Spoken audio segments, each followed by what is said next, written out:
on top of Scott.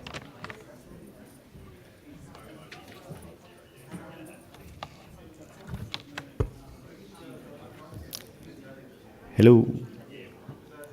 All right. Hello, everyone. Welcome to the security track.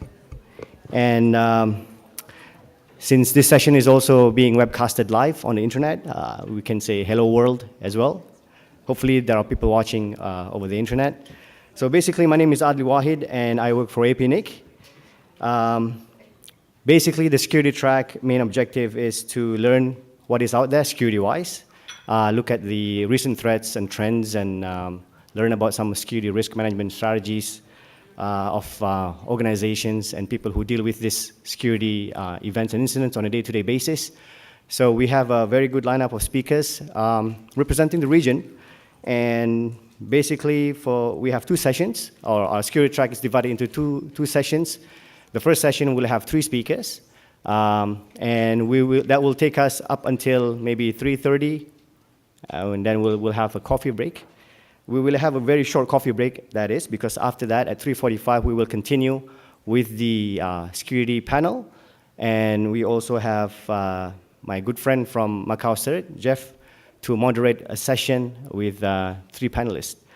And without further ado, I would like to call upon our first speaker, Ms. Yoonju Park, who is the Deputy Researcher from KR-CC, Korea Information Security Agency, to give her a talk. And let's get her on stage and give her a warm, welcoming applause.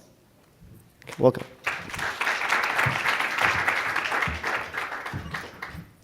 Thank you, Adli. I use this one? Yep. Okay.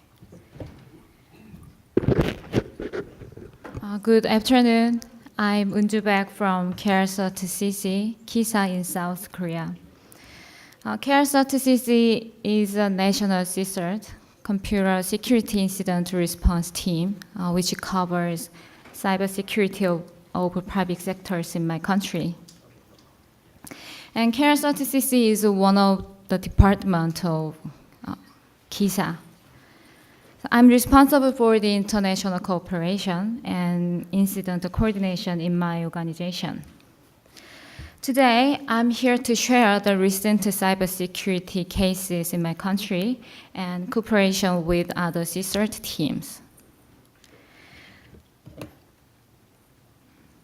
Okay. These are what I'd like to share with you today, and I'm gonna highlight the importance of collaboration by introducing you some case studies. Okay, before we start, I would like to share the recent cyber fraud news in my country. A couple of weeks ago, I read a newspaper article about cyber fraud. Cyber fraud is a kind of a scam in cyber world. It could be phishing, farming, or smishing. Smishing is another word for text message phishing. The Korean police arrested part of a cyber fraud group in my country. The villains made an unfair profit about 1 billion Korean won, or $1 million from 16 victims for 3 months. They impersonated Korean prosecutors and enticed the victim to a fake prosecutor's website.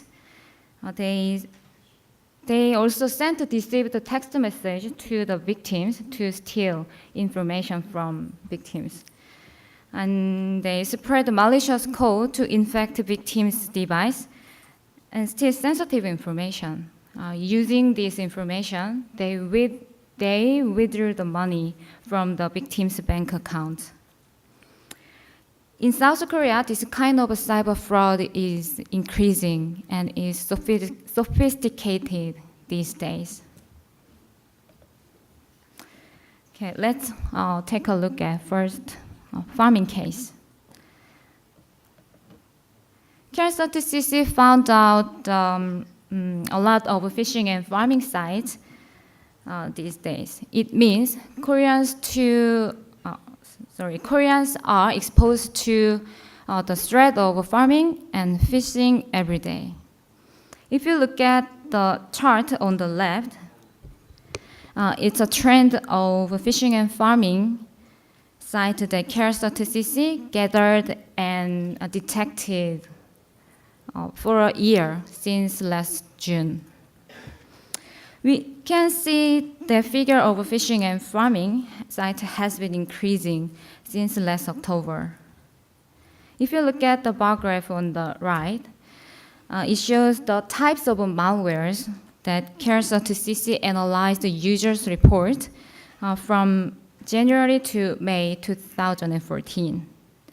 Most of the malwares were farming or tried to steal users' information. According to the analysis of CARES.cc, more than 10% of suspicious applications were malwares, and more than 17% of computer malwares were tried to steal financial or private information as well. So from this fact, we could tell lots of malwares are designed to steal sensitive information from the victims these days. This image shows you the whole process of a farming incident. The most common technique for malware infection is web defacement. Actually, analyzing malware related to web defacement accounted for 25% of the entire cases analyzed by CARES.cc for the last 3 months. First, vulnerability websites are hacked by attackers. The attacker inserts malicious code into the web servers. When users who have vulnerability of softwares access to these compromised web servers, they could get infected. This is precisely a drive-by download attack. Once the user's PCs get infected, the host file can be changed by malwares. Therefore, the web browser just access to the fraudulent site due to the falsified host file. Finally, victims can leak their sensitive information by themselves to the attacker. Here are some ways to change host files. Farming malwares decode the PHP code in the remote servers or parses internet blog content using with distinguisher like sharp. You can see the first case is the upper left corner in the slide, and right below is the second case. If you look at the images on the right, that is a sample of falsified host files. And there are Korean popular shopping malls and banking and the portal domains in there. And I can find my organization's domain at the position of host in the domain name. But most of AV can detect the falsification of a host file due to the frequent farming incident these days in Korea. So the smart attacker sometimes use an ordinary number in host file, not divided into 4 octet IP addresses. Let me show you a real farming site in Korea that has a precisely same figures of Korean banks in the early 2014, and it has the same with legitimate domain with the real one. But only one different thing is it requires the entire security code of banking transaction. When I see this kind of a cyber fraud in my country, I feel scared because I'm one of the customers in that bank. So terribly, in Korea, the damaged amount of farming in 2003 was 16.4 billion Korean won and 6.8 billion won in the first half of this year. Recently, CARES.cc found the interesting fact in the trend of farming IP addresses. If you look at the bar graph, you can see that the number of Japanese IP misused by Korean farming in 2011 increased by 1,940% compared with the first half of this year. So to against this farming incident, CARES.cc need JP.ccc's assistance and capability. The CARES.cc has provided farming malware samples and related report and the misused IP list to the JP.cc. Then JP.cert has been analyzing malware sample and monitoring distribution servers. And also they are communicating and how can I say? Communicating and discussing how to solve this problem with the relevant ISPs in Japan. Okay, the next thing I'd like to share is smishing. In Korea, the number of smartphone users has been increasing explosively since the end of 2010. If you look at the bar graph on the left, it shows you the number of Korean smartphone users. Korean population is about 50 million now, so approximately 80% of Koreans have a smartphone. So according to the survey of Strategy Analytics IT research company, about 93% of Korean smartphone users have Android platform. So as you may know, smishing usually targets on Android platforms. So I could assume the more smartphone users are in Korea, the more people can harm by smishing. And if you look at the graph on the right, it shows you the damaged amount of smishing each year. And the phishers attract people's attention by sending deceived text message. And the contents are really closely related with real life. So how smishing works? First, the attacker sends the deceived text message to possible victims. As I mentioned a while ago, the contents could be promotion coupons or traffic tickets and any kind of big social event like disaster, Olympic, World Cup like that. So curious users just click the link in the content and install the malicious application on the smartphone without any concern. You can see the real deceived text message on the first image. This is promotion coupons from the Korean famous franchise burger company. Of course, this is a deceived one. And could you see the small logos on the last picture? That is kind of fake one, but it really looks like real one from the Korean franchise burger company. It pretends to be a legitimate application from the reliable company. I'd like to introduce analysis of a smishing case briefly. Once the malicious app is installed on the smartphone, it checks what banking apps are on the devices. This step is needed to download the additional application without the victim's doubt. If you look at the image on the slide, and I highlighted, that is Korean name of the banking app. The malicious app checks and matches what name of application matches this Korean. The next, the malicious application tries to the additional one I told you before, on the pretext of security acceleration of a banking app. When executing the malicious application, the app pops up the fake images.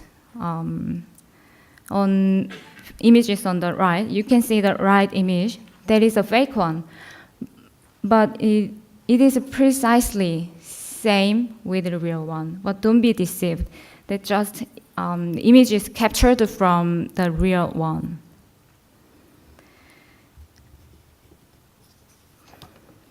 Okay. The malicious app requires the victim's financial information.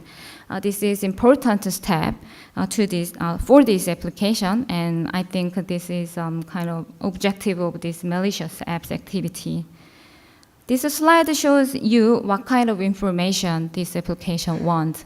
We can see the bank account number and password, and card number and password also. And sometimes the malicious application want to steal the PKI security code. The victims who don't have any concern, they can leak their information to the attacker very easily. The last step of malicious activities is sending email with PKI to the specific email addresses. In Korea, when making an online banking transaction, we need a PKI and certificate from the authority concerned. So the malicious applications checks a PKI folder is on the smartphone, and if there is, this folder is compressed by named smartphone numbers of victim, and will be sent to the specific email addresses. The image on the right. This is an inbox of abused email. So you can see the attachment I highlighted. There is a compressed file of PKI folder. And if I decompress one, you can find the certificate of victims. Unfortunately, in many cases, email addresses of Chinese famous portal are misused by Korean smishing incident. So CARE-CC need CN-CC's capability also. So against this incident, CARE-CC provide the malware samples and relevant evidence. Also abuse the email address to the CN-CCC. Then CN-CCC is analyzing and verifying malware samples, and they are coordinating with relevant service provider to take down or take proper action against these email addresses. All right. Let me stay from the main subject for a while, please. CARE-CC is willing to support the other team's request also. So we operate a web browser notification system for users with infected computers. So when we're receiving the infected IP list from the trusted party or CSIRT, we notify the user's infection with dedicated antivirus, if possible.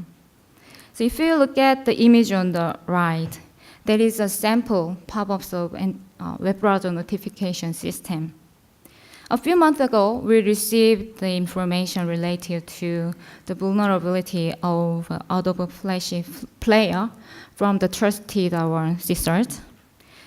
To respond to this vulnerability, we supported the technical measures to the suspicious host and analyzed the related log. So we could extract infected IP from the related log. So KR30CC notified the user's infection with dedicated antivirus.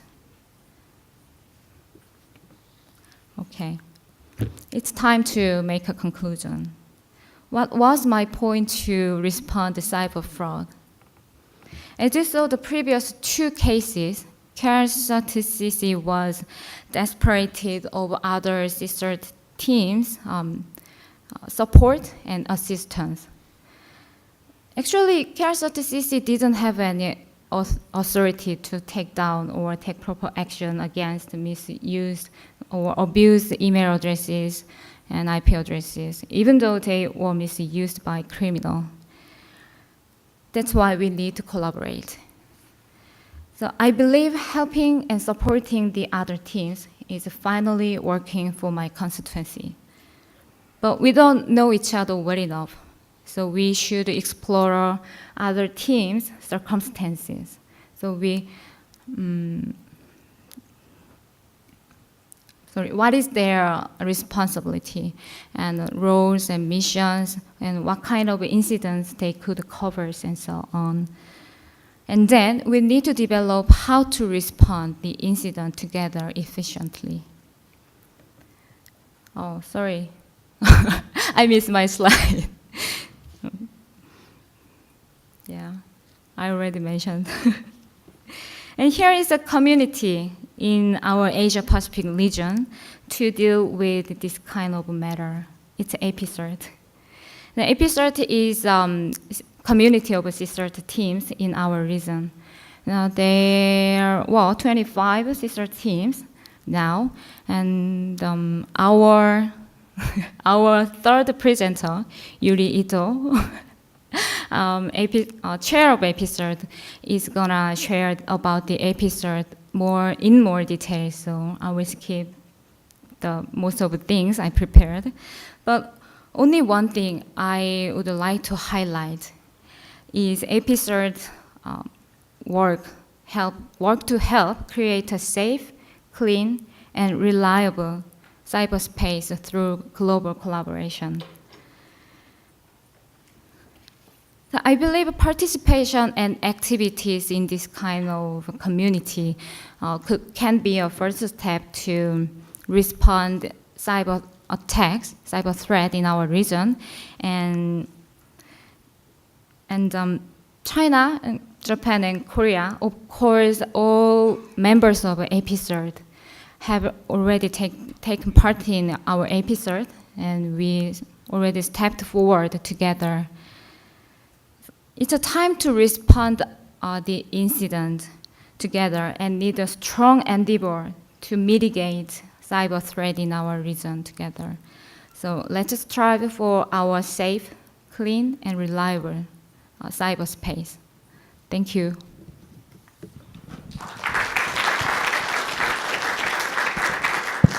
Thank you very much, Yunju. Just stay there for a while. We have a few minutes for Q&A questions or comments, if you guys have any. Going once.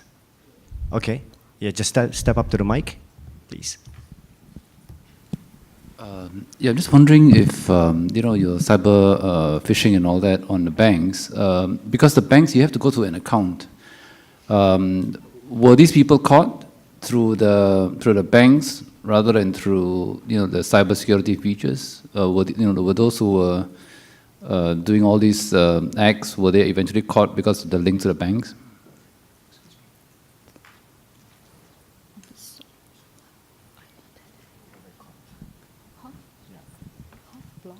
Sorry, do you understand my question? Yeah, could you? Can you say your question again, slowly? Yes. How to block or respond to banks? No, these very bad people, when they did all these things, they used the computer, but they also used banks to collect the money. Were the banks able to arrest these people or not? Or was it the KR CERT who, heroic efforts actually caught these bad people? You or the banks caught the bad people? We just KRSAT don't have any enforcement authority, so we just help and assist to Korean police, and the enforcement of that kind of bad people, and Korean police do that, and we just support and help the bank how to strengthen their security rules and system, and also we consult and support the citizen. Is it?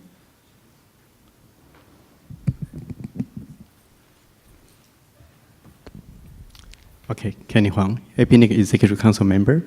And for those kind of action that probably violate some certain jurisdiction law, have you contact or try to connect all kind of legal enforcement agency around the Asia Pacific region? Thank you.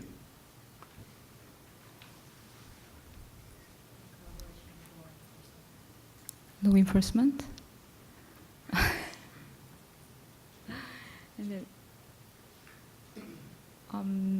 Sorry that I can't answer right now. Oh, sorry. Can fine. you email me and I? It's okay. Oh, sorry.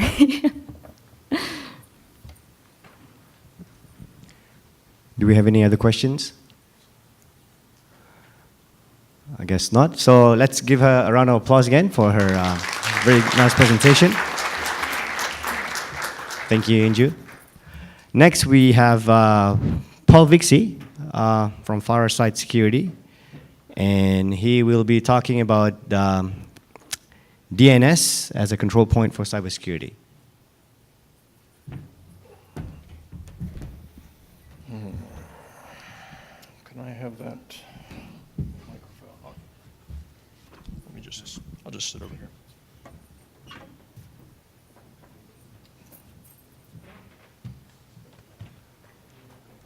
All right. Let me say thank you for making yet another slot available for me. I'm not going to talk about everything I know about DNS as a control point for cybersecurity, but I certainly have something that I want to show you. So, this is newly observed domains. Domains are being created all the time. Most of them are junk. The vast, overwhelming majority of them are junk. That is to say, they're either created to annoy somebody or can commit a crime of some kind, or to just hold on to the name until you can figure out who you're going to annoy or who you're going to commit a crime against. So we had the intuition, because 90% of everything is CRUD, that 90% or more of domain names were junk. Now, we are sitting on a great deal of real-time data in my company, and so that gives us an opportunity to test out this kind of hypothesis. So here we have a diagram that I showed you yesterday, just to indicate the placement of our sensor. So all of your laptops and smartphones, and I guess Apple Watches now, are stub resolvers. So you're in the bottom cloud on this page. When you make a DNS lookup, you're talking to a recursive name server, and that thing has a cache. And if you ask it a question that it already has stored in cache, then it will just answer you. Now that question and that answer has PII, personally identifiable information. In particular, it has your IP address. And so anyone who knows what user had that IP address at that time can use the record of that transaction to figure out sort of what you're interested in. As a result of all of that, we do not place our sensors down there. We simply don't want any personally identifiable information in our sensor. So we put it above the recursive. That means if you ask a recursive name server a question that it does not know the answer to, and it has to go root around on the internet talking to the root servers, the .com servers, whatever, to get answers, those are the things that we record. And so our sensor topology looks more or less like this.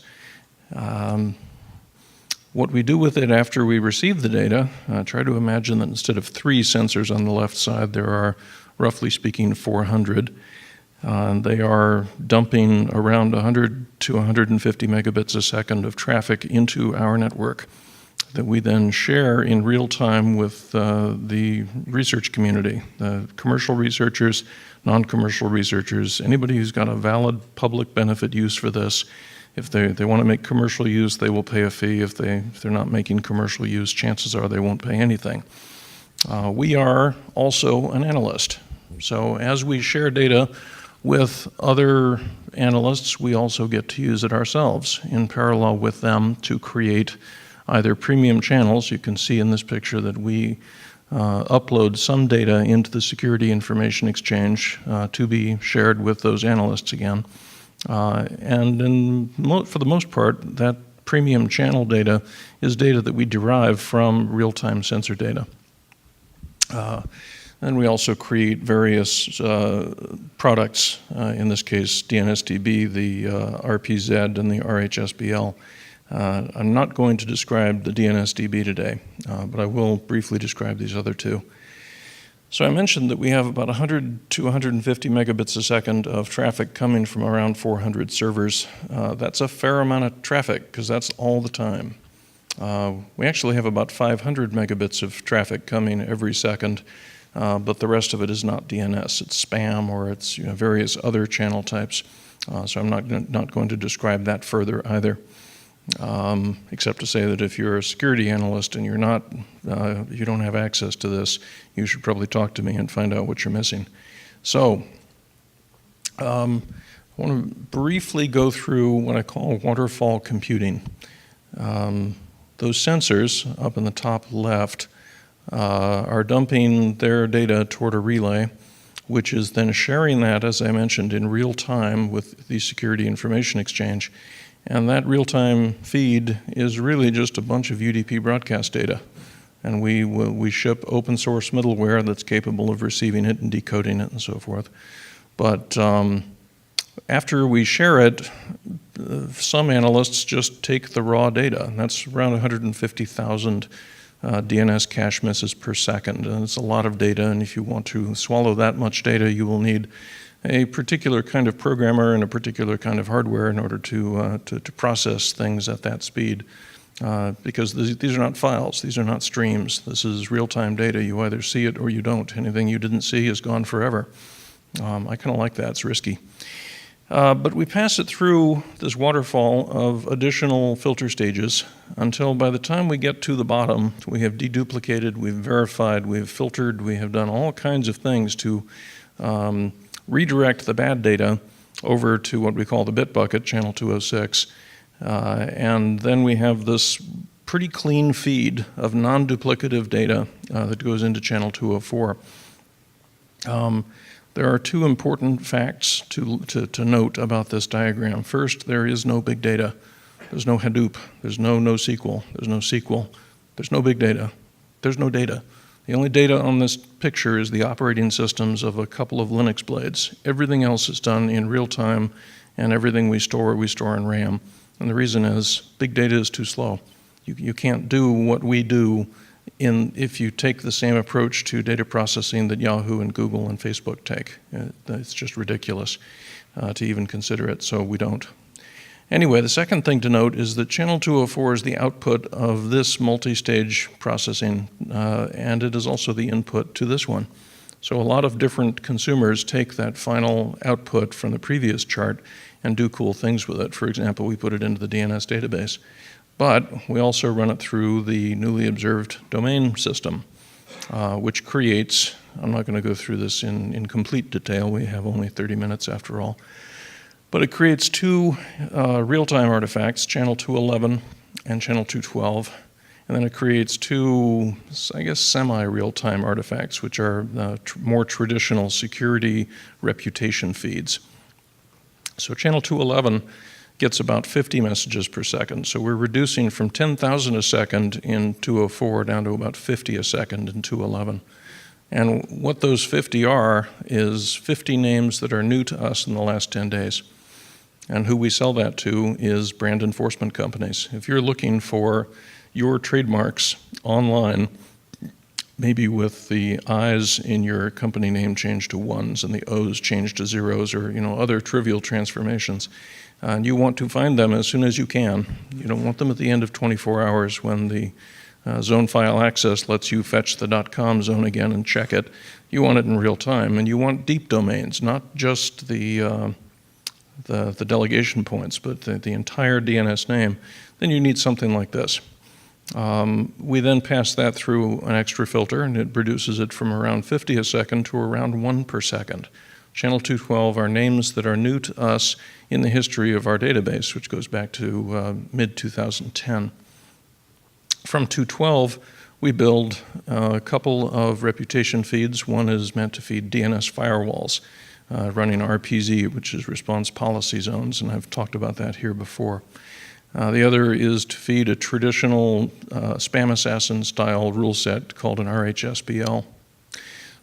So I'm going to give you some demonstrations of that in a moment, but just a few final notes first. After we had this working, we took the spam that was, we get about 100 megabits a second of spam trap traffic in our real-time exchange. So if you take a 24-hour snapshot of that, you have a pretty good picture of the world's spam supply. And that itself, I marvel at the fact that spam, when it's in my inbox, is a negative value. I would pay to have it gone. Spam that I can get from a spam trap, where I can just get it by the gigabyte, by the terabyte, is a positive value. I would pay to get it. So it's kind of fun. But anyway, we then took our study of domain names as they appeared to be new, and we took our study of spam as we had received it, and we found that 60% of the spam that we received in a roughly 24-hour period had a domain name, used a domain name in its from header that was less than 24 hours old. So if you did not think until today that most new domain names are crud, I hope I am turning your mind around.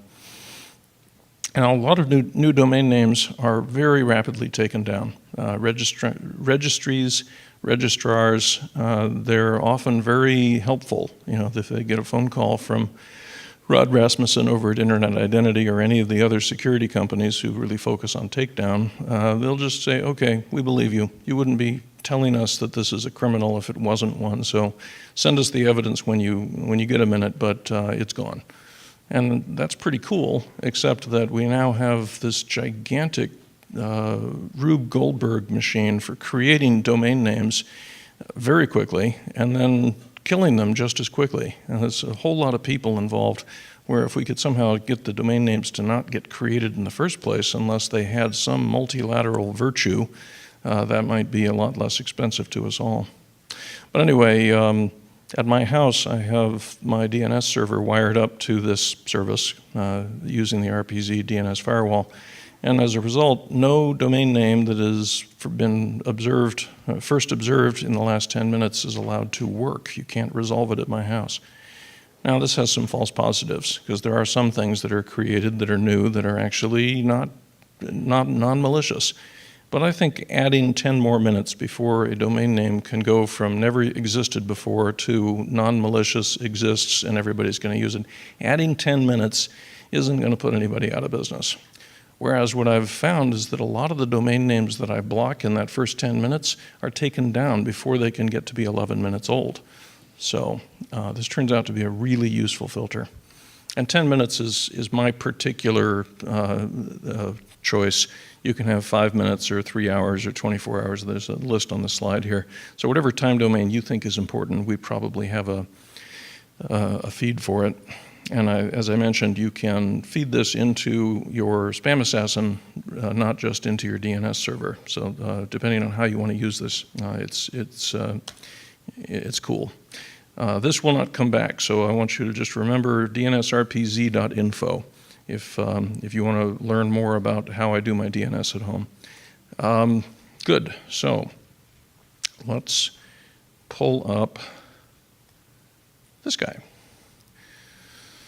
So I ran a tunnel from our SIE infrastructure into the virtual Linux machine running on this Windows laptop so that I could actually run traditional SIE channel applications here. And this is a channel application that just prints one line of text for each message that it sees. So you might be able to guess that the one that's scrolling faster than you can read is the one that I said that's about 50 messages a second. That's the one that we sell to brand enforcement companies. The one that is sort of poking along periodically, on the bottom there, that periodically has a burst, but just pokes along and so forth, that is the rate of new domain creation on the internet. This is not entirely accurate. Sometimes, we've only got 400 servers. We only see 150,000 cache misses per second. The internet is bigger than that. So I'm sure that there are domain names that have been in existence longer than, for longer than 10 minutes, but we're just seeing them now for the first time. So there's some false positives there, but overall the rate is correct. In other words, we might be missing half of them, but the order of magnitude. This is how fast new domains get created on the internet, which I never knew before I invoked all this new technology to develop these products. So I find that bottom one just fascinating. Print.inc. Somebody thought of something cool. I saw Martian.technology the moment it was created. Was not one of the moments I decided to buy stock in a new company, by the way. So let me show you one other thing, which is going to require me to put this microphone down. Hold on. Hold that for me. Thank you. Let's go over to here. Oops, no. Let's just pick one of these at random. Long string of strange-looking letters.network. Okay. And let's go up here and change over to a shell on my home system. And we will dig that at Google's name server. And sure enough, it exists, and it's 127.0.53.53 indicates that this is the initial holding period during which ICANN is not allowing the domain to exist, and they're trying to measure traffic against it. Anyway, that's asking Google, which tells the truth. If you ask my name server, which lies, it tells you it does not exist. And lying sounds evil, but in this case, lying is intentional. I told it to lie. I told it that if you have a name that was first seen in the last 10 minutes, then don't let it work. And since my postfix server is set up to reject any mail whose domain names won't resolve, this means that I won't accept email from domain names that are less than 10 minutes old. And as I said, most of the ones I reject don't live to be 11 minutes old, so this turned out to be a double-digit improvement in my spam rejection rate, just by admitting to myself most domain names are crap. Thank you.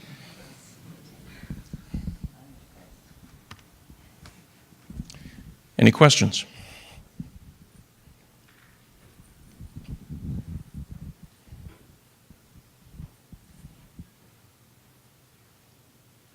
Please. Kevin Bloomberg, The Wire, RNAC. So we always talk about the escalation of dealing with problems and then spammers, hackers, whatever the case may be, escalating theirs. You deal with that, they escalate, and it's this wonderful little thing. So 10 minutes I'm fine with, 30 minutes I'm fine with, probably an hour. We've always had this impression, or customers have always had an impression that their domain, when you transfer it, won't necessarily work right away, or it'll be an hour or two.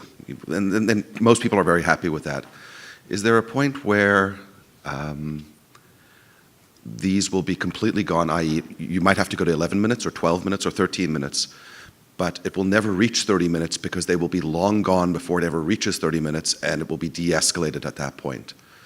Is that sort of a fair assumption that at some point they'll be there's just it's a zero probability because they will have been removed by then? You have, believe it or not, raised three interesting points. The first is that, yes, we leapfrog each other. We act, they react, we react to their reaction, and so forth. And we're currently 20 years into that game. I like to tell people who have really good ideas, or at least really interesting to them ideas about security, that they should always plan for what the bad guy is going to do, and make sure that after the game has moved on 2 more moves beyond whatever they're planning to do right now, they're not in a worse position. In other words, don't give the bad guys an incentive to do something you're going to hate more than what they're doing now. I've got that pretty well accounted for. We're currently receiving 1.4 terabytes per day of cache miss traffic. I anticipate doubling that every 18 months until some Ethernet switch explodes and my staff says, Paul, please, no more. That means that you really can't drop a pin on the internet that I won't hear. And we have some really good techniques for finding a needle in a needle stack. I know what the bad guys are going to do once this catches on. I know what signal they're going to emit and what patterns we're going to use to find it. And I know that their situation is going to get significantly worse after they do what I know they're going to do in response to this. So that's been planned for. Thank you. Yes, sir. Hi, Alice Chapman from BRC here. Now, I was watching the feed go through there. Most of those are fairly generic CCTLDs, but the example you chose was one of the .network domains. Have you seen a particularly massive growth in the proportions of junk to real traffic with the new TLDs? Or is it predominantly the same ratio as with the old CCTLDs? I really don't. Until ICANN decided to start answering with a wildcard A record, 127.0.53.53, none of that stuff showed up at all because we don't show the NX domain traffic. Although we receive a tremendous amount of NX domain traffic, it doesn't go into this system. It has to be a real domain having data before it even shows up here. And so until ICANN decided they were going to monitor this, this stuff was invisible to us. And really what we're seeing mostly on the new generic TLDs is people testing to find out, does a certain name exist yet? I'm certainly not seeing any of them taking off commercially from the part of the world I can see. Now, if you study this, as I have, and this is mesmerizing, by the way, I sometimes sit and just watch this during conference calls until my mind wanders. You'll see that 5letters.tk is a fairly common pattern. What you can't see, since you're only looking at a dozen lines of text at a time here and you have only a human mind to look at it with, is that about half of all new domain names fit that pattern. 5randomcharacters.tk. The TK is the Tokelo Islands. It's a New Zealand possession. They are perfectly good people, but they leased their domain name to a spammer in Amsterdam who sells URL shortening services to other spammers. And the reason that we have so many of these is not that there is really this number of spammers or whatever, it's that he also offers an API for takedown. So anybody in the security industry who wants to take down a .tk name can just sign a no-fee agreement, get an API key, and take it down with a push of a button. And the reason this guy likes that is because it creates demand for more domain names, which he then gets to charge for. So that really is half the internet's new domain creation load is one guy in Amsterdam. Thank you.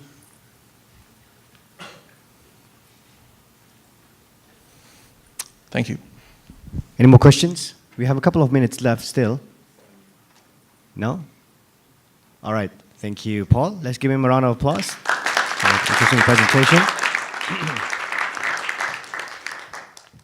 Next on our list is Miss Yuri Ito, and she is from APNIC. Sorry, APCert, not APNIC. I am from APNIC, right? Yeah, so Miss Yuri Ito from APCert. She's also the director of JPCert, and she will be sharing with us APCert's latest activities.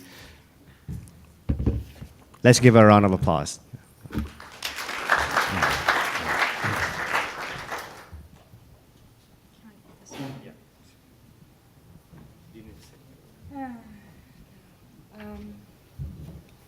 Do you have a slide?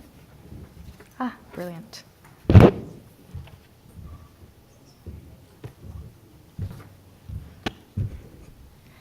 Good afternoon. Thank you very much for an invitation to speak with you today. My name is Yuri Ito. I am a director of global coordination at JPCert, which is the Japan's National Computer Emergency Response Team. I'm also a chair of APCert. This is a great pleasure with my fellow steering committee members to be here and have an opportunity to speak with you about cybersecurity. So today, I'm here to represent APCert, and I would like to talk with you about our security approaches and our visions, and would like to have a time after the talk to discuss how we can more closely work together with the network operators group, APTLD, APNIC members. Next slide, please. Or should I move myself? Okay. Oh, got it. Okay, thank you. So I would like to ask a question here. Could you please raise hand if this is your first time to hear APCert? Oh, great. Could you please raise hands if you know about CERT, Computer Emergency Response Team, Cybersecurity Incident Response Teams? Wonderful. Could you please raise hand if you have a working, active, trust point of contact in your country with your local national CERT? Oh, very good. Wonderful, it's great to see that. So APCert is, I'd like to do this quick 5 minutes general introduction about APCert. This is Asia Pacific Computer Emergency Response Team. We are the forum of CERT Coalition Forum, Collaboration Forum in the Asia Pacific region. Our members are the national level or leading national CCERT, CERT teams. We're providing a trust, secure infrastructure for our members to communicate, exchange sensitive information, collaborate, trust, building the trust. And that's what we are providing through APCert Annual General Conference. We conduct the APCert annual exercise, security drills. And all of these training events opportunities, we bring the members together, help to build the trust. And then it's been 11 years, we founded 2003. It's been 11 years we've been working together. So for those in this room who does not know anything about CERT, CERT is Computer Security Incident Response Team, or Cybersecurity Incident Response Team, Computer Emergency Response Team. This is the sort of the service description described by CERT-CC, Carnegie Mellon University. We have probably can categorize 3 different services. We have reactive services, which is incident response, responding, reactive services, response to incident, response to vulnerability, coordinating the vulnerability, fix, release advisories, artifact handling, artifact analysis, malware analysis. Those are under the reactive services. We also, with some CERTs, has also a proactive service as well. So the CERTs depends on CERT has a very different type. Then, among all that, APCert members are all national level CERT, but among us, services are different, capabilities are slightly different, constituents are different, authorities are different. So we have a very, overcome the differences and build the working relationship. Now, so this is CERT. But the minimum requirement to become a member of the APCert is an active, that the teams should have the active responsive capability of the instant response. So to just describe what type of capability we have within the APCert group, we are the team's active, responsive, instant response coordination teams. Now this is our members. Oops.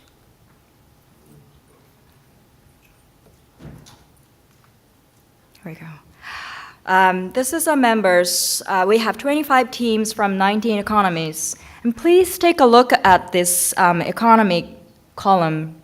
And if you do not see, if you are a member of the APNIC, and if you do not see your economy listed in here, please let us know. Please let me know.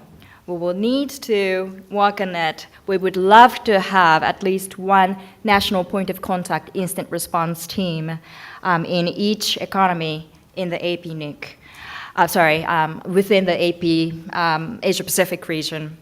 So we have CERT capability building, capacity building training, capacity building support programs. AP CERT coordinate members' materials and training to those economies that need help. So please do let me know if you see the economies, which is not listed in here.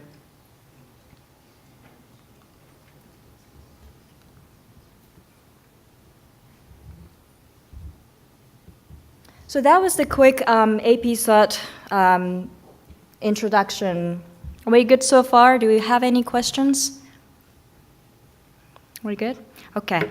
So in this slide, I'd like to talk with you about the cybersecurity approach sort of landscape. I'm not going to describe all these little boxes, but my point here is the technologies and the threat, both rapidly evolving. And then with this situation, we see increasing number of targeted attacks globally. We see increasing number of national-focused, state-focused targeted attacks against government, critical infrastructure, financial institutions. With that situation, cybersecurity becomes really quickly seen as public safety, national security, and public safety matters. So government jumping in, government's diplomats start talking about cyber warfare, cyber conflict in these meetings. So cybersecurity start becoming, very quickly seen as a competitive approach, or in the other way, was quickly seen as a competition. Now, that approach is there. That approach has been there, and it's not going to go anywhere. It's important for national security perspective. It's always there, but we need to counterbalance it. We need to balance that cybersecurity approaches, and also we need to counterbalance with that approach with the collaborative, regional or global risk reduction type of approach. So we were looking at other global level of collaboration success case. And we love the global public healthcare community, how the public healthcare organizations work together, share information about the diseases, and then not only curing or counting the number of the diseases, but they analyze the cause and root causes of that disease. And not only curing that, they're remediating that causes and root causes. So for example, malaria is a great example. The global community of the public healthcare community work together, counting the number of the malaria patient numbers and curing it. But that's not only what they're doing, they're analyzing what's the cause and what's the root causes of this malaria. One of the causes is mosquito. And what is the root cause of it? It can be untreated swamp water. So they're not really just curing the diseases, but they are improving, treating the untreated water, cleaning up the untreated swamp water. and working on improving the underlying environment and together reducing the global level of the malaria risk. So we took a look at that type of international collaboration, responding to that global level of risk. And we like that idea a lot. We love that approach. So APCERT works together not only to respond to the symptom of the diseases, which is in the cyberspace, which is the observation of the incident. We're not only responding to that, but we also analyze what is the root cause or the cause and try to identify those causes and remediate it together. In this slide, I would like to talk a little bit about applying root cause analysis. I talked about that malaria and swamp water analysis, but this is an example how diseases and the relations between diseases and cause and root cause. So malaria, the cause is mosquito, transmission vector, but also real root cause is untreated swamp water, so they need to clean up. Now, if you take a look at the cyber space, you see the symptoms, such as DDoS, spam, and all that symptoms as an instant observation. We see that, but we also analyze what causes this. And then together at APCERT, we're trying to improve this risk conditions. We suggest root cause analysis of global cybersecurity situation can lead to a tremendous impact when the root cause is addressed. The greater than just simply treating the symptom. So,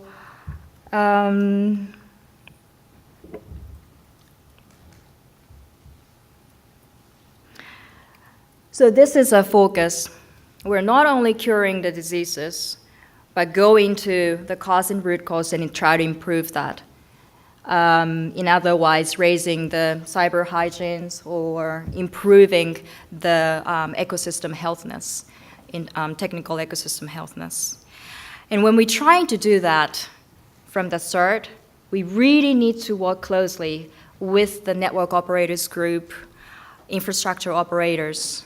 So this community is a very important role for us to collaborate with. And this is the very reason why APCERT, with all the steering committee member, participate this APNIC meeting and reach out to this group and discuss the future possible collaboration with you. So quickly, this is the APCERT security operations and collaboration. This is a very challenging time. As you see, KL CERT, instant response experience, and also Paul's presentation about how this, malicious domains been creating and filled with the space. This is a challenging situation, but we take this as an opportunity. So what we're doing at APCERT is the members collaborate on cyberspace, collaborate on to make the cyberspace safety more cleaner, safer, and reliable place. So we collaborate on cyberspace safety, cleanliness, and health. In other words, we do a lot of cleanup activities, clean up malware cooperatively, and then removing botnets. We're moving forward, going further, we're trying to measure, focus on the measurement, and enabling remediation through education, tools, and information sharing. We have a very interesting project. I'm looking forward to speak with that project, maybe the next opportunity. So that's the cleanup and measurement part. We also provide the very trust point of contact between the members, but we're providing that point of contact. We'd like to provide that contact to this community as well. We are specialized to do the cross-border incident handling and coordination. So if you see anything, incident or threat, you need to remediate or handle, which has come from the other side of the cross-border or from the other country, we very likely can be a good help. So if you could reach out to us, we would love to work with you.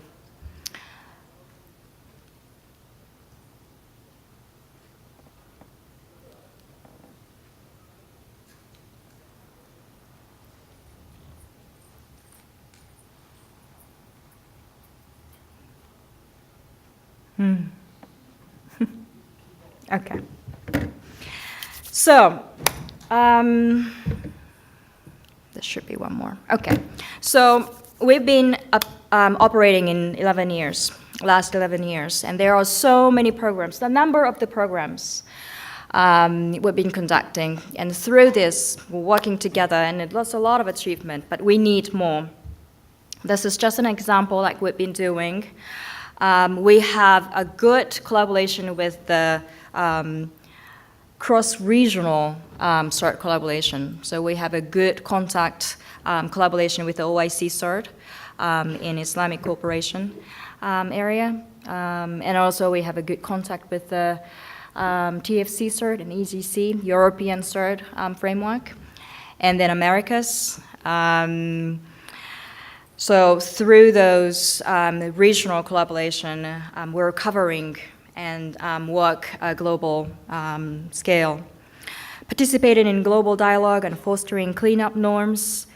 So we participate not only the technical forums, but we send a representation to governance or government, intergovernmental meetings and talk about the security norms. This community is very important. We have a partnership with OECD on cybersecurity risk measurement program.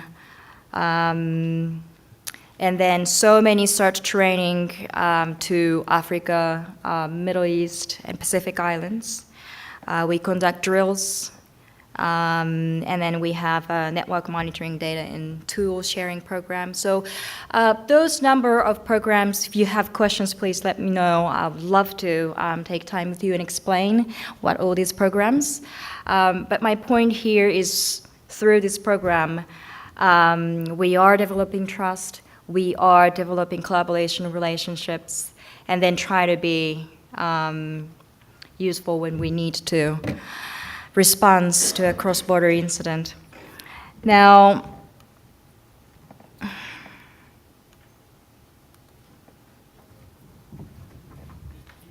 okay.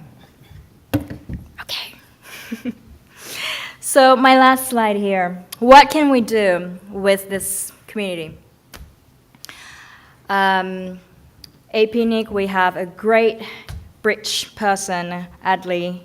He used to be with us at AP CERT, my CERT, Malaysian CERT. So he's a brilliant resource for us to reach out to the APNIC and this community. We're very excited. That's why he brought us here. Very excited. What can we do with you guys? Is there any more, things we can do together? A couple ideas. Probably one is cybersecurity capacity building and training. We do have a lot of capacity building training, mainly for the CERTs, but it could be very useful for infrastructure operators and CCTLD operators, and then network operators as well, to learn about incident response. So that's one thing. Also, point of contact exchange. Please do know that there is a local CERT that you can reach out. But if you do not have a good contact to your local CERT, or you do not know there is existing local CERT, please let me know. Or could you, the AP CERT steering committee members, could you please stand up?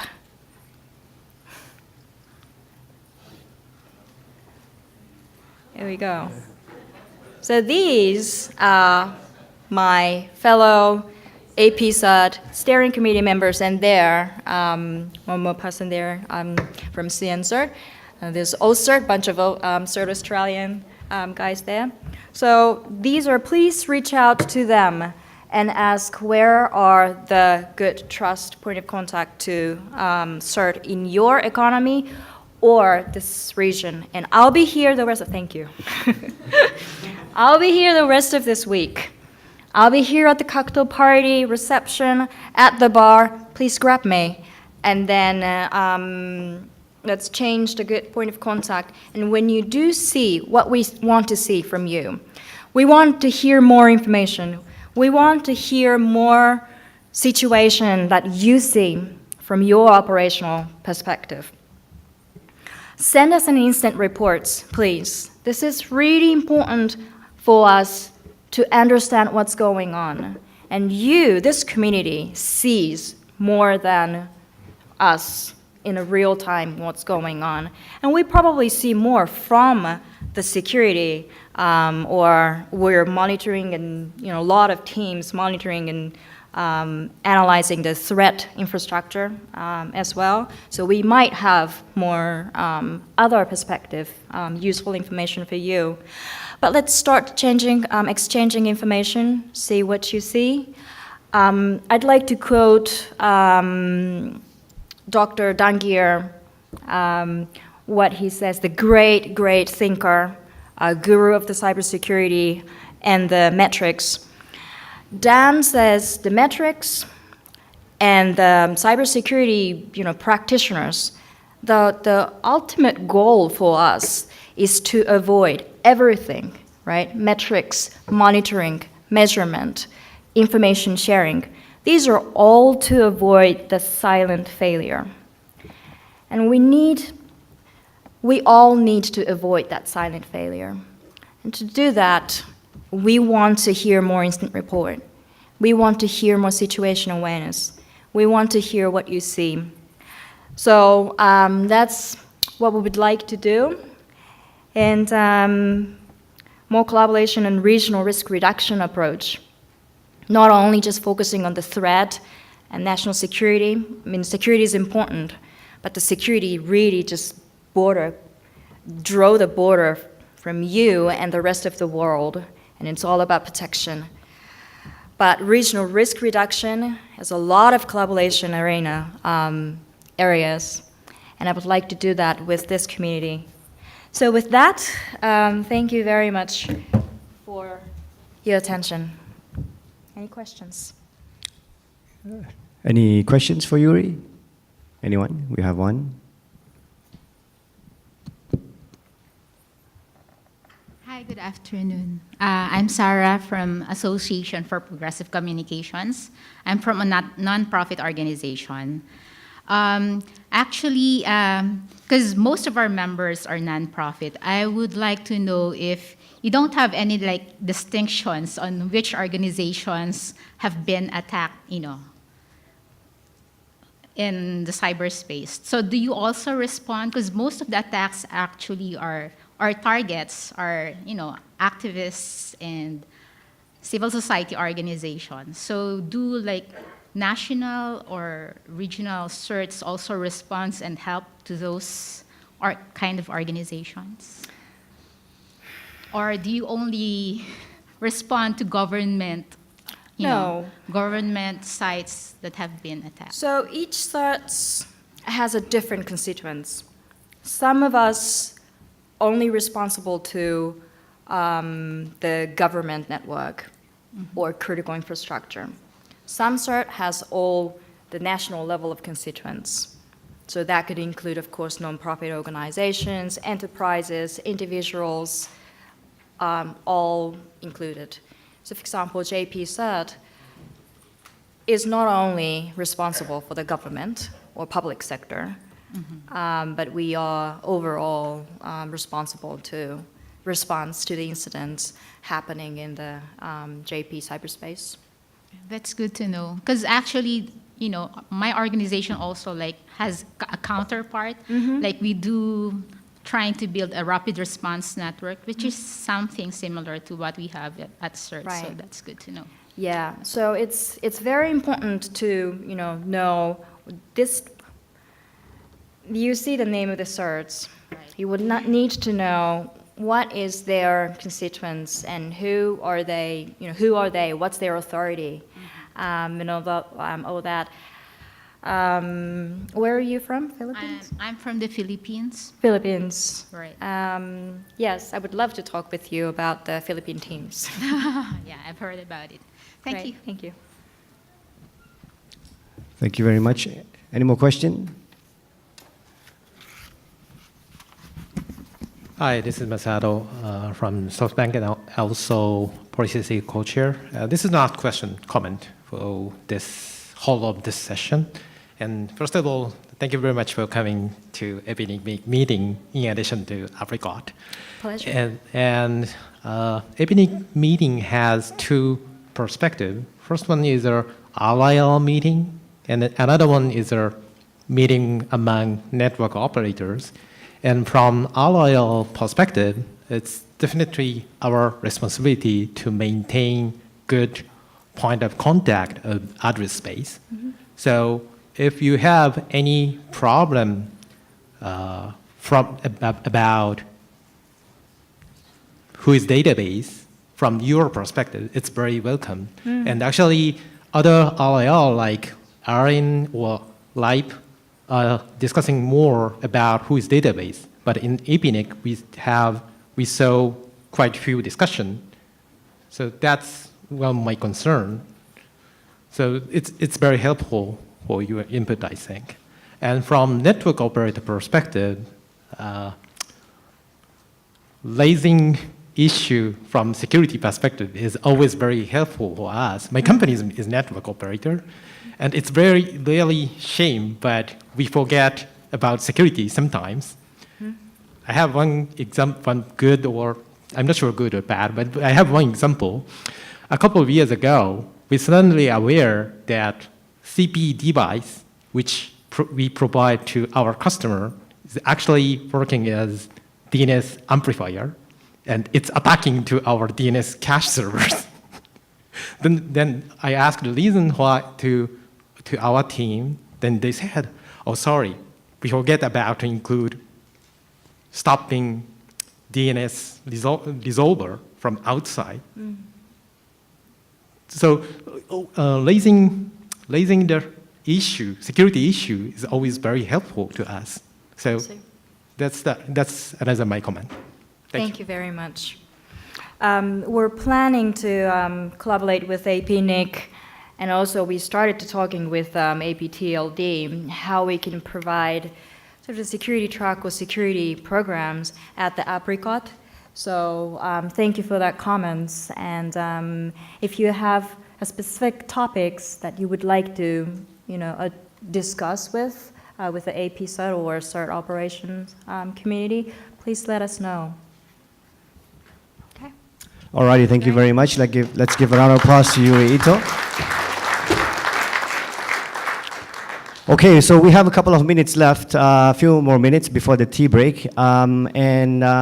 I'd like to spend this time, because we have, as you see, a lot of people from the CERT in the room. Yesterday we had an Abuse BOF, and we had a very good presentation from CERT AU.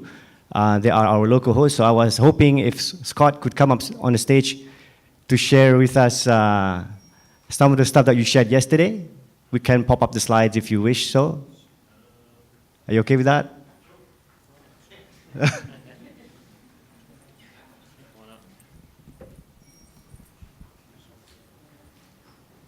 What were you interested in hearing about, like how we operate as a CERT or incidents?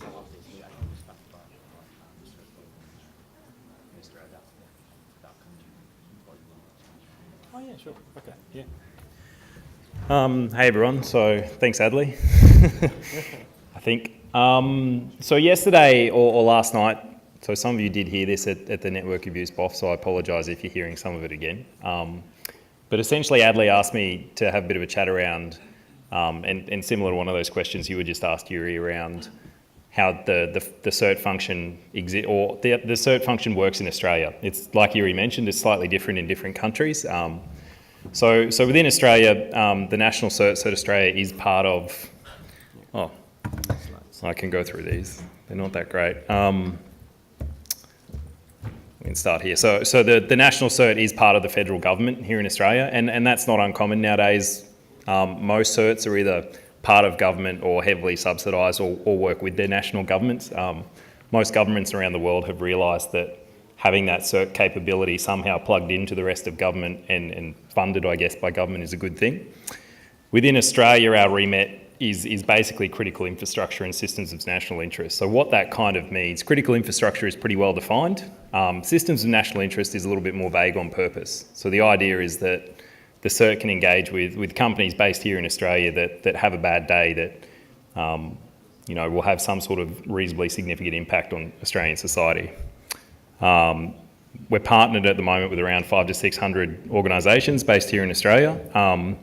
And we kind of play both a proactive and reactive role in the things that we do. On the government side of things, we're part of a whole of government strategy, I guess, which is operationally the CSOC, or the Cybersecurity Operations Centre down in Canberra.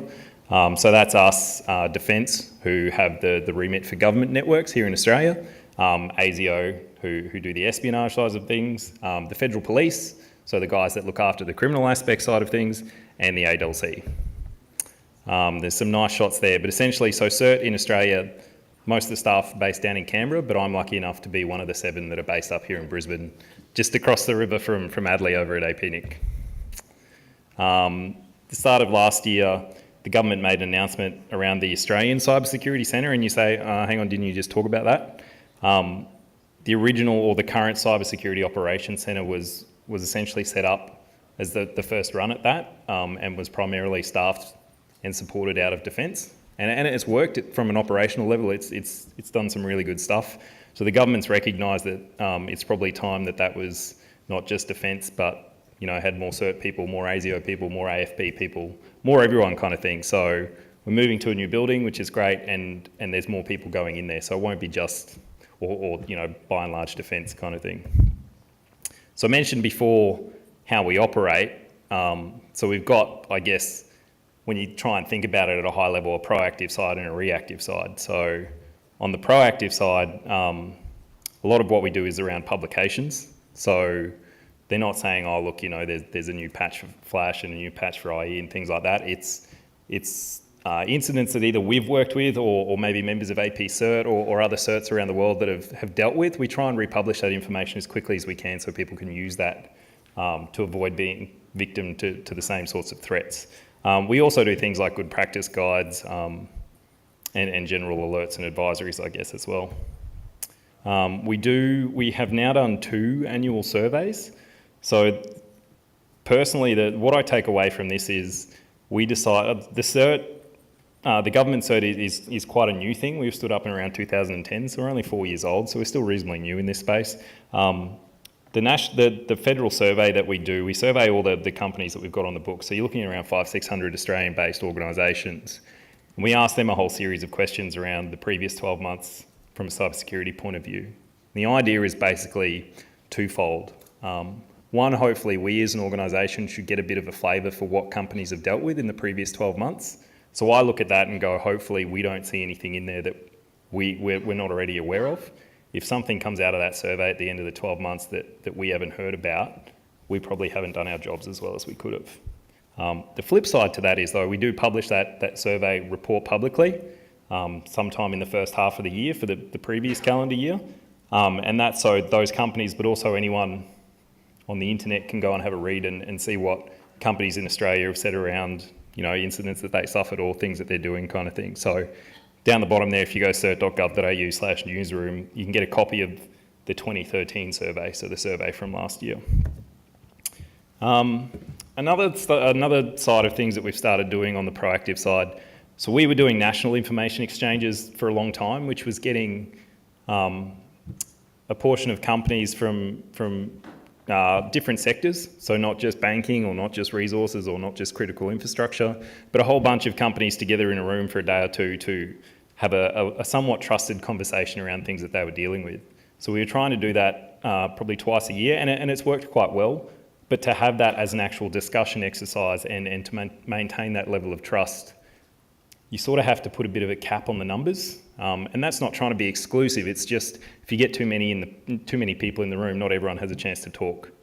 So what we've done on that side of things, we still run the national ones, but in the last 18 months to 2 years, we've started running what we've called regional ones, which basically means we're running them in capital cities around the country.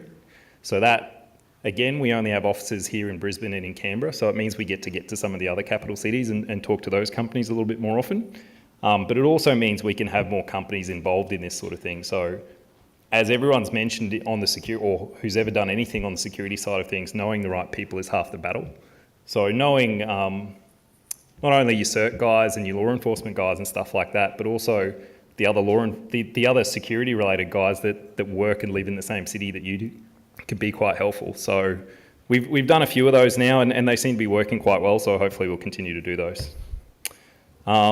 This slide needs into the next one. So one of the other proactive thing we do is exercise work with companies that we partner with. So this is around letting them work through their incident response plans and testing them out, seeing if they work, seeing if there are gaps, seeing if we've got some input with things that they might want to consider. The last thing you want to be doing when things really go wrong is trying to figure out what to do. And I don't mean from a technical point of view, I mean who to call or who needs to be involved or what you need to do from that side of things. So a lot of organisations have response plans, but not really around security incidents per se. They might be around, losing power to a data centre or things like that, depending on what their business model is. So we try and work with companies to build in sort of cybersecurity type scenarios into those exercises and test those plans out. And they can be anything from a tabletop discussion exercise right down to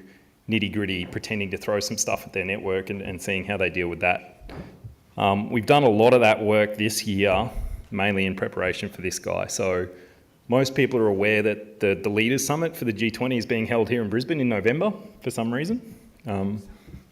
It's a nice place, but it's an interesting choice, yeah. So obviously, international events nowadays, be they sporting events, be they Leaders Summits or whatever, are obviously a massive target for idiots on the internet, right?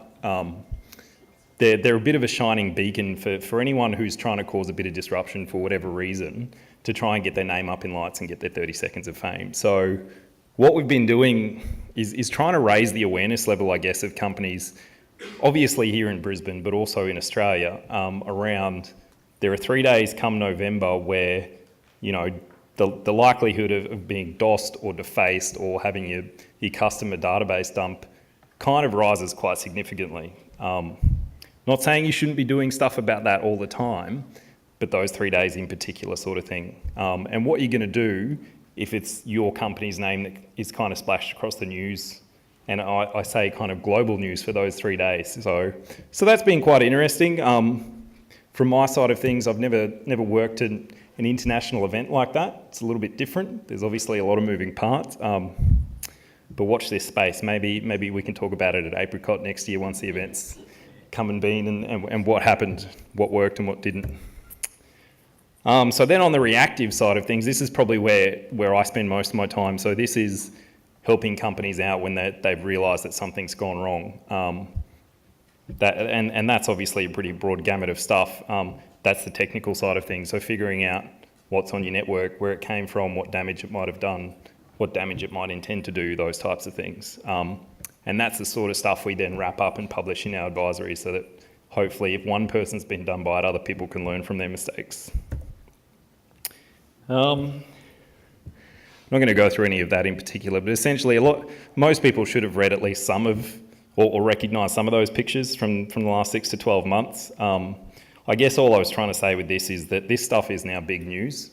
Whether it's a credit card breach or something like Heartbleed, the amount of people that had their mum and dad calling them the weekend of Heartbleed saying, what do I need to do about my internet banking password sort of thing. So this stuff gets quite a lot of traction in mainstream media, which isn't a bad thing, but there's obviously a bit of a signal to noise ratio there as well.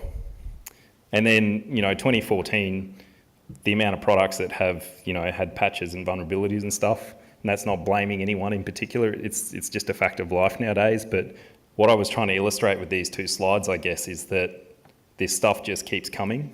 You know, Paul and the other guys talked about it at the start. We do something, the bad guys do something. We do something, the bad guys do something. A lot of stuff is done, I'd agree 100% with Paul there around being short-sighted. You know, a lot of people go, oh, it's all right, we did this. And then the bad guys do something which makes life, you know, even easier for them kind of thing. So trying to think a little bit further ahead and to Yuri's point, get a little bit closer to fixing the source, not the symptoms kind of thing, is where we were trying to get to, because it's very easy when you start talking about all of this sort of stuff to kind of go, we might as well just give up, right? You know, there's no hope kind of thing. But I don't think that's true, or at least I haven't been doing this stuff for long enough now to think that's true yet. So there's some reasonably high-level advice, but essentially it is organisationally dependent, but a lot of people nowadays get focused on, to take it back to Paul's presentation, you know, DNS is a good example. A lot of people are really focused on blocking, you know, domains that are hosting badness, and that's great. But how about blocking execution of all executables that aren't trusted, instead of trying to block, you know, DNS as it's registered and popped up kind of thing. Things like that there's a lot of excuses thrown around, you know, a network's too big, it's too complex, or it's too expensive. And some of that is 100% true, but at the same time, how expensive is it to just keep doing what you've been doing for a long time, sort of thing. So we try and work with people to kind of take a step back and think about what they're doing so that they can try and get their best bang for buck, I guess. ASD publish a top 35 that's updated probably once a year or so. And of those top 35, the top 4 there, app whitelisting, patching both apps and the OS, and minimising local admin. They deem to prevent somewhere around 80 to 90% of stuff that they test against. So that's a pretty impressive stat. And having seen those things rolled out in organisations now, I can attest that the signal to noise ratio really drops through the floor once you start doing all of those things properly. They're not easy to do, but you know, if implemented well, they're very effective. Something that we've been doing, and this is not just us, a lot of certs are doing this stuff now, as well as different ISACs in the US and stuff like that. We've been looking at ways that we can start transferring a lot of our IOCs or indicators in real time and automating that. At the moment, especially in the cert space, we're really bad at this. It's a very manual process in a lot of cases, so people have to log onto a website, grab a PDF or a text file, copy the contents of that into whatever they run internally and do that side of things. And it really slows things down. So us, as well as a lot of the other certs, have tried to think about how we might sort of, I guess, get over that and automate it. And we've chosen the sticks and taxi stuff, which are open standards developed by the guys in the US with MITRE. So we can talk about that more at another stage, but that's where we're headed with that. I threw this in there yesterday because I know some people have to travel home on a plane or have a long flight and stuff. The link for the PDF's down the bottom there. It's a few guys from different universities in the US did a bit of a post-incident write-up on Heartbleed, and it's a really good read. It's around 20 or 25 page PDF kind of thing, but it's quite interesting to look at their perspective on what worked, what didn't work, what might be done differently next time kind of thing. But it's well worth a read. That's it. I want to get in row to the tea break, so. Yeah, all right, thank you very much, Scott. We don't really have time for a question and comments. Yeah, let's give him a round of applause. Thank you. So if you need to ask questions, you can find him around. I'm sure Scott and his Sir Australia friends will be around till the end of the day. So we have now a tea break, tea or coffee break. And I'd like you to come back here at 3:45, if you could, but around 10 minutes, because we are going to start actually a panel discussion on Heartbleed, which was the last slide shown by Scott. So let's go and get a quick coffee break and come back in at 3:45. Thank you very much.